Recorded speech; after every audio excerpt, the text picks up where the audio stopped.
ಈಗ ಮುದ್ರಣ ಆಗಿದೆ, ನಿಮ್ಮ ಕೈಗೆ ಸೇರಿದೆ. ಅದರಲ್ಲಿ ಏನಿದೆ ಅಂತ ನೀವು ಹೇಳಬೇಕು, ನನಗೇನು ಹೇಳಲಿಕ್ಕೆ ಬರೋಲ್ಲ, ಯಾಕಂದ್ರೆ ತಮಿಳಲ್ಲಿದೆ ಅದು.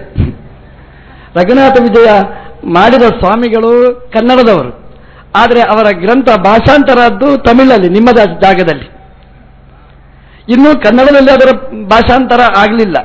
ಕನ್ನಡ ಭಾಷಾಂತರ ಆಗುವುದಕ್ಕಿಂತ ಮುಂಚೆ ತಮಿಳಿನಲ್ಲಿ ಭಾಷಾಂತರ ಆಗಿದೆ ಅಂತಂದ್ರೆ ಅದು ಏನೋ ಸಂಬಂಧ ಈ ಜಾಗಕ್ಕೆ ಇರಬೇಕು ಪ್ರಾಯಶಃ. ತಮಿಳಿನಲ್ಲಿ ಅದನ್ನು ಭಾಷಾಂತರ ಮಾಡಿದ್ದಾರೆ. ರಘುವರಿಯ ತೀರ್ಥರು ಒಳ್ಳೆಯ ವಿದ್ವಾಂಸರು. ಅವರು ಬರೆದ ಈ ರಘುನಾಥ ವಿಜಯ ಅವರ ಪಟ್ಟದ ದೇವರು ರಾಮದೇವರು ಅವರ ಕಥೆಯನ್ನು ವಿವರಣೆ ಮಾಡುವಂತಹದ್ದು.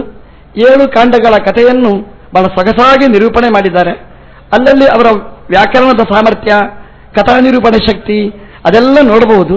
ಅದು ಎಲ್ಲದಕ್ಕಿಂತ ಮಿಗಿಲಾಗಿ ಈ ಕಾವ್ಯದ ವೈಶಿಷ್ಟ್ಯ ಏನು ಅಂತಂದ್ರೆ, ಈ ಛಂದಶಾಸ್ತ್ರದ ಬಗ್ಗೆ, ಮೀಟರ್ ಅಂತ ನೀವೇನು ಹೇಳ್ತೀರಿ, ಛಂದಶಾಸ್ತ್ರದ ಬಗ್ಗೆ ವಿಶೇಷವಾದ ಪರಿಶ್ರಮ ಅದರಲ್ಲಿ ನೀವು ನೋಡಬಹುದು.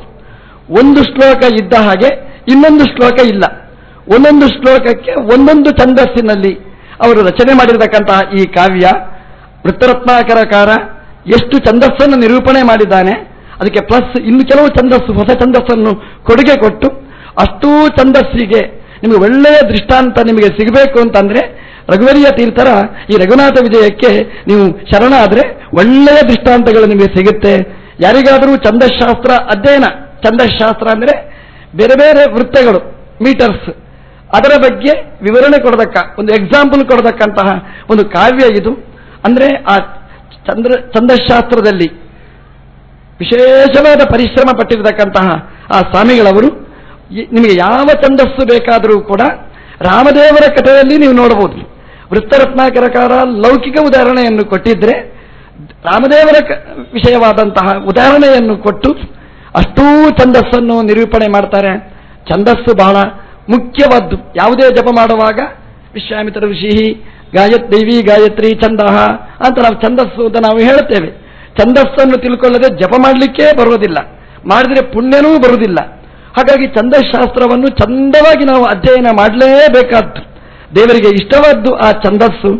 ಹಾಗಾಗಿ ಆ ಛಂದಸ್ಸಿನ ಪ್ರಭೇದಗಳು ಎಷ್ಟೆಷ್ಟಿದೆ, ಆ ಅಷ್ಟು ಪ್ರಭೇದಗಳನ್ನು ಕೂಡ ನೀವು ಒಂದೇ ಕಡೆಯಲ್ಲಿ ರಾಮದೇವರ ಕಥೆಯ ಜೊತೆಗೆ ನೀವು ನೋಡಬೇಕು ಅಂತಂದ್ರೆ ಆ ರಘುವರಿಯ ತೀರ್ಥರ ರಘುನಾಥ ವಿಜಯವನ್ನು ನೀವು ಅಧ್ಯಯನ ಮಾಡಲೇಬೇಕು.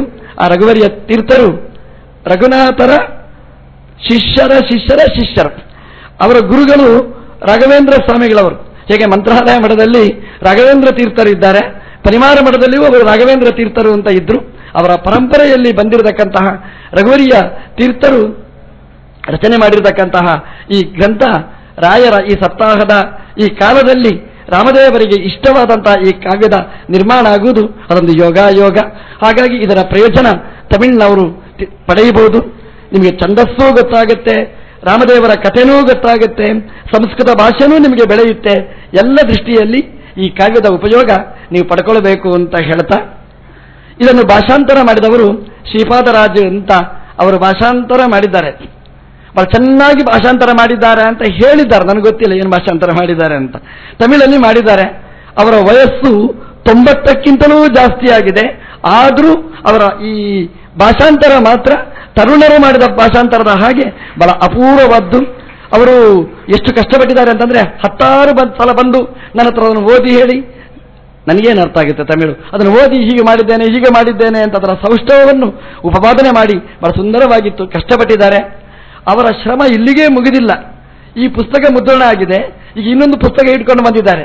ಅದೇನು ಅಂದ್ರೆ ಮತ್ತೇನೂ ಅಲ್ಲ, ಈ ರಘುನಾಥ ವಿಜಯದ್ದೇ ಇಂಗ್ಲಿಷ್ನಲ್ಲಿ ಭಾಷಾಂತರ ಮಾಡಿ ಹಿಡ್ಕೊಂಡು ಬಂದಿದ್ದಾರೆ. ಅದರ ಮುದ್ರಣ ಯಾವಾಗ ಮಾಡ್ತೀರಿ ಅಂತ ಕೇಳ್ತಾ ಇದ್ದಾರೆ ಅವರು. ಅವರ ಆ ಉತ್ಸಾಹ ನೋಡಿದ್ರೆ ಅವರು ವೃದ್ಧರಲ್ಲ, ನಾವೇ ವೃದ್ಧರು ಅಂತ ಅನಿಸುವ ರೀತಿಯಲ್ಲಿ, ನಾಚುವ ರೀತಿಯಲ್ಲಿ ಭಗವಂತ ಅವರಿಗೆ ಯೌವನವನ್ನು ಕೊಟ್ಟಿದ್ದಾನೆ. ಅವರಿಂದ ಇಂತಹ ಪುಸ್ತಕಗಳು ಆದಷ್ಟು ಮುದ್ರಣೆ ಆಗಲಿ, ಭಾಷಾಂತರ ಆಗಲಿ, ದೇವರವರಿಗೆ ಶರೀರ ಸ್ವಾಸ್ಥ್ಯವನ್ನು ಕೊಡಲಿ ಅಂತ ಮೊದಲು ಹೇಳ್ತಾ, ಇವತ್ತು ನಮ್ಮ ಸತ್ಯನಾರಾಯಣ ಆಚಾರ್ಯ ಅವರು ಒಳ್ಳೆಯ ಪ್ರವಚನಕಾರರು, ಒಳ್ಳೆಯ ಪಾಠಕಾರರು, ಒಳ್ಳೆಯ ಯಾಜ್ಞಿಕರು, ಒಳ್ಳೆಯ ಧರ್ಮಶಾಸ್ತ್ರಜ್ಞರು ಎಲ್ಲ ಒಟ್ಟಿಗೆ ಸಿಗಬೇಕಾದ್ರೆ ನಮ್ಮ ಸತ್ಯನಾರಾಯಣ ಆಚಾರ್ಯರ ಹತ್ರ ಹೋಗಬೇಕು. ಈ ಸತ್ಯನಾರಾಯಣ ಪೂಜೆ ಮಾಡಿಸ್ತಾರೆ ನೋಡಿ, ಏನೇ ನೀವು ಅಪೇಕ್ಷೆ ಪಡಿ ಸತ್ಯನಾರಾಯಣ ಪೂಜೆ ಅಂತ. ನಿಮಗೆ ಏನಾದರೂ ಸಮಸ್ಯೆ ಬಂದರೆ ಅದನ್ನು ಕೇಳಬೇಕಾದ್ರೆ ಸತ್ಯನಾರಾಯಣಾಚಾರ್ಯರ ಹತ್ರ ಬರಬೇಕು. ಅವರ ಹೆಸರಿನ ಮುಂದೆನೇ ಒಂದಿದೆ, ಡಾಕ್ಟರ್ ಅಂತಿದೆ. ಯಾವ ಡಾಕ್ಟರ್ ಅಂತಂದರೆ, ಈ ಧರ್ಮದ ಬಗ್ಗೆ ನಿಮಗೆ ಏನಾದರೂ ರೋಗ ಬಂದರೆ ಅದನ್ನು ಚಿಕಿತ್ಸೆ ಮಾಡಬೇಕಾದ್ರೆ ಒಳ್ಳೆಯ ಡಾಕ್ಟರ್ ಸತ್ಯನಾರಾಯಣಾಚಾರ್ಯರು ಬಂದಿದ್ದಾರೆ. ಕರ್ಮಕಾಂಡದ ಬಗ್ಗೆ, ಕರ್ಮದ ಬಗ್ಗೆ ಬಹಳ ಸುಂದರವಾಗಿ 1 ಗಂಟೆ ಕಾಲದಲ್ಲಿ, ಅದು 10 ನಿಮಿಷ ಹೇಳಿದ ಹಾಗೆ ಬಹಳ ಸುಂದರವಾಗಿ ನಿರೂಪಣೆ ಮಾಡಿದ್ದಾರೆ. ಪ್ರಾಯಶಃ ಉಪನ್ಯಾಸ ಎಲ್ಲ ಯಾರಾದರೂ ಮಾಡಿದರೆ ನಿಮಗೇನು ಅನಿಸ್ತದೆ? ಯಾರ ಕರ್ಮರಿ ಅಂತ ನಿಮಗೆ ಅನಿಸ್ತದೆ. ಕರ್ಮದ ಬಗ್ಗೆ ಉಪನ್ಯಾಸ ಮಾಡಿದರೆ ಎಷ್ಟು ಸುಂದರವಾಗಿ ಖುಷಿಯಲ್ಲಿ ನೀವು ಕೇಳಿದ್ದೀರಿ. ಪ್ರಾಯಶಃ ಇನ್ನೂ 1 ಗಂಟೆ ಅವರಿಗೆ ಕೊಟ್ಟಿದ್ರೆ ಚೆನ್ನಾಗಿತ್ತು ಅನ್ನುವ ರೀತಿಯಲ್ಲಿ ನಿರೂಪಣೆ ಮಾಡುವ ಒಳ್ಳೆಯ ಕಲೆ ಸತ್ಯನಾರಾಯಣಾಚಾರ್ಯರಿಗೆ ಸಹಜವಾಗಿ ಬಂದದ್ದು. ಪಾಠವನ್ನೂ ಚೆನ್ನಾಗಿ ಮಾಡ್ತಾರೆ, ಶಾಸ್ತ್ರಾರ್ಥವನ್ನೂ ಚೆನ್ನಾಗಿ ಮಾಡ್ತಾರೆ, ಒಳ್ಳೆಯ ಬರಹಕಾರರು, ಚೆನ್ನಾಗಿ ನಿರೂಪಣೆ ಮಾಡ್ತಾರೆ. ಅವರು ಇವತ್ತು ಬಹಳ ಕರ್ಮ ಸಿದ್ಧಾಂತದ ಬಗ್ಗೆ ಜನರಿಗಿರುವ ಗೊಂದಲ ಅದನ್ನು ಸುಂದರವಾಗಿ ಬಿಡಿಸಿ ನಮ್ಮ ಮುಂದೆ ತೋರಿಸಿದ ಆ ಸತ್ಯನಾರಾಯಣಾಚಾರ್ಯರನ್ನು ವಿಶೇಷವಾಗಿ ನಾವು ಅಭಿನಂದಿಸ್ತಾ ಇದ್ದೇವೆ. ಈ ಪುಸ್ತಕದ ಮುದ್ರಣೆಯಲ್ಲಿ IR ಆನಂದ ತೀರ್ಥಾಚಾರ್ಯ ಅವರದ್ದು ಪರಿಶ್ರಮ ತುಂಬ ಇದೆ. ಅವರು ಶ್ರೀಪಾದರಾಜರನ್ನು ಸೇರಿಸಿಕೊಂಡು ಅವರಿಗೆ ಎಲ್ಲ ಮಾಹಿತಿಗಳನ್ನು ಕೊಟ್ಟವರು. ಇವತ್ತು ಕಾಟಕೋಪನಿಷತ್ತಿನ ಬಗ್ಗೆ ಅವರು ಒಳ್ಳೆಯ ಮಂತ್ರವನ್ನು ಆರಿಸಿ ಅದರ ವಿವರಣೆಯನ್ನು ಕೊಟ್ಟಿದ್ದಾರೆ. ಅನಿತ್ಯಂ, ಅಧ್ರುವಂ, ಇಂತಹ ಶಬ್ದಗಡಿತವಾದ ಶ್ಲೋಕಕ್ಕೆ ವ್ಯಾಖ್ಯಾನ ಮಾಡಿದ್ದಾರೆ. ಬಹಳ ಕಷ್ಟ. ದೇವರನ್ನು ನಿತ್ಯ ಅಂತ ಹೇಳಬಹುದು, ದೇವರನ್ನು ಧ್ರುವ ಅಂತ ಹೇಳಬಹುದು, ದೇವರನ್ನು ಅನಿತ್ಯ ಅಂತ ಹೇಳುವ ಯಮದೇವರ ಶಬ್ದ ಇದೆ, ಅಧ್ರುವ ಅಂತ ಹೇಳುವ ಶಬ್ದ ಇದೆ. ಹೀಗೆ ದೇವರಿಗೆ ಒಗ್ಗದ ಇದ್ದ ಆ ಶಬ್ದ ಅದನ್ನು ಆಚಾರ್ಯರು ಹೇಗೆ ನಿರೂಪಣೆ ಮಾಡಿದ್ದಾರೆ ಆ ರೀತಿಯಲ್ಲಿ ಅದನ್ನು ಭಗವತ್ಪರವಾಗಿ ಕೂಡಿಸಿ ನಮ್ಮ IR ಆನಂದ ತೀರ್ಥಾಚಾರ್ಯ ಅವರು ಒಳ್ಳೆಯ ಪ್ರವಚನವನ್ನು ಮಾಡಿದ್ದಾರೆ. ಚೆನ್ನೈಯಲ್ಲಿ ಹರಿಕಥಾಮೃತಸಾರ, ಹೀಗೆ ಬೇರೆ ಬೇರೆ ಪ್ರವಚನಗಳ ಮೂಲಕ, ಪಾಠಗಳ ಮೂಲಕ ಎಲ್ಲ ತಮಿಳುನಾಡಿನ ಚೆನ್ನೈಯ ಅಧ್ಯಾತ್ಮ ಬಂಧುಗಳಿಗೆ ಪರಿಚಿತರಾದ IR ಆನಂದ ತೀರ್ಥಾಚಾರ್ಯ ಅವರನ್ನು ಕೂಡ ವಿಶೇಷವಾಗಿ ನಾವು ಈ ಸಂದರ್ಭದಲ್ಲಿ ಅಭಿನಂದಿಸ್ತಾ, ಈ ಪುಸ್ತಕದ ಬಿಡುಗಡೆಗೆ ನಮ್ಮ ಆನಂದ ಅವರ ಪರಿಶ್ರಮ ಬಹಳ ಪರಿಶ್ರಮ. ತಮಿಳುನಾಡಲ್ಲಿ ಒಂದು ಒಳ್ಳೆಯ ಆಧ್ಯಾತ್ಮ ಕಾರ್ಯಕ್ರಮ ನಡೆಯಬೇಕಾದರೆ ಅದರ ಹಿನ್ನೆಲೆಯಲ್ಲಿ ಆನಂದ ಅವರ ಪಾತ್ರ ದೊಡ್ಡ ಪಾತ್ರ ಇದೆ. ಸರ್ವಮೂಲ ಗ್ರಂಥಗಳು ತಮಿಳುನಾಡಲ್ಲಿ ಪ್ರಾರಂಭ ಆಯಿತು.